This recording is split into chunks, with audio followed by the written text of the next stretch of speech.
Hello everyone, welcome back to my channel. কেমন আছো তোমরা সবাই? আশা করছি তোমরা যে যেখান থেকে আমার ভিডিও দেখছো অনেক ভালো আছো এবং অনেক সুস্থ আছো। আর আমিও খুব ভালো আছি, বিন্দাস আছি। তো রোজের মতন আজও এসে গেলাম একটা মাছের রেসিপি নিয়ে। তো আজ আমি মাছটা বানাবো টক দই দিয়ে। তো দেখো এখানে স্বাদ অনুযায়ী নুন আর পরিমাণ মতন হলুদের গুঁড়ো আর একটু লঙ্কার গুঁড়ো দিয়ে দিলাম। দিয়ে ভালো করে এটাকে আমি মিশিয়ে নেব।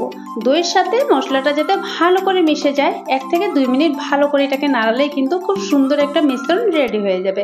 এবার এটাকে আমি সাইডে রেখে দেব। তারপর কড়াইতে তেল দিয়ে দিলাম। তেলটা গরম হয়ে গেলে এই মাছগুলো কিন্তু এপিট ওপিট ভালো করে লাল লাল করে ভেজে নিতে হবে।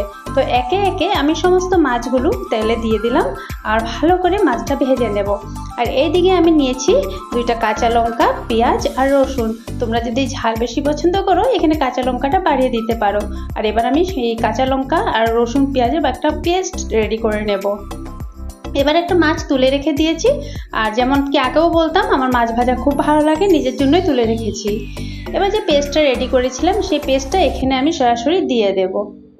একদম অল্প অল্প করে দিয়ে দেবো যাতে ছিটে না পড়ে হাতে।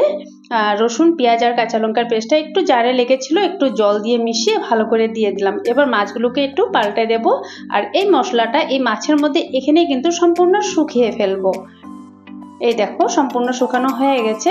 এবার যে দইয়ের যে মিশ্রণটা রেডি করে রেখেছিলাম সেই মিশ্রণটাও কিন্তু এবার আমি এখানে ঢেলে দেব। আর দইয়ের এই মিশ্রণটা দেওয়ার সময় কিন্তু গ্যাসটা একদম অফ করে নিতে হবে। এবার গ্যাসটা অফ করে নিয়েছিলাম, এখন আমি অন করে নিচ্ছি যেহেতু দইটা দেওয়া হয়ে গেছে। এবার তোমরা চাইলে একটু ঝোলঝোলও রেখে খেতে পারো আর চাইলে শুকিয়ে দিতে পারো। আর এখন দেখো, এখন কিন্তু তোমরা এই পর্যায়ে রাখতে পারো। একটু ফুটে গেলে চেরা কাঁচা লঙ্কা কয়েকটা দিয়ে দেবে, তারপর কিন্তু নামিয়ে ফেলতে পারো। আর আমি কিন্তু ঝোল খাই না, আমার একদমই শুকনোটা পছন্দ, তাই আমি একদম এরকম শুকনো শুকনো করে ফেলি। বন্ধুরা একবার শুধু তোমরা ট্রাই করবে, তারপর বলবে যে এই মাছের রেসিপিটা এটা খেতে যে কতটা টেস্টি হয়। সত্যিতে বলছি, একবার শুধু তোমরা ট্রাই করে দেখবো। এই গরম গরম ভাতের সাথে আর কিছুই নেবে না, এটা দিয়েই হয়ে যাবে, এতটাই ভালো লাগে। আমার তো খুবই প্রিয়, আগের থেকে প্রিয়। আর এটা আমি আমার মার থেকে শিখেছি। একবার নিশ্চয়ই তোমরা বাড়িতে ট্রাই করবে, দেখবে বাড়িতে সবাই কিন্তু ভালোই বলবে। এবার গ্যাসটা অফ করে দিলাম। ঠান্ডা হয়ে গেলে আমি একটা পাত্রতে নিয়ে নেব। আর এই মুহূর্তে বলছি বন্ধুরা, যদি আমার ভিডিওটা ভালো লাগে তবে একটা লাইক করে কমেন্ট করে দিও। আর বন্ধুদের সাথে শেয়ার করতে কিন্তু একদম ভুলবে না। পরবর্তী ভিডিওতে আবারও দেখা হচ্ছে তোমাদের সবার সাথে। সবাই ভালো থেকো, সবাই সুস্থ থেকো। Tata, bye bye and take care.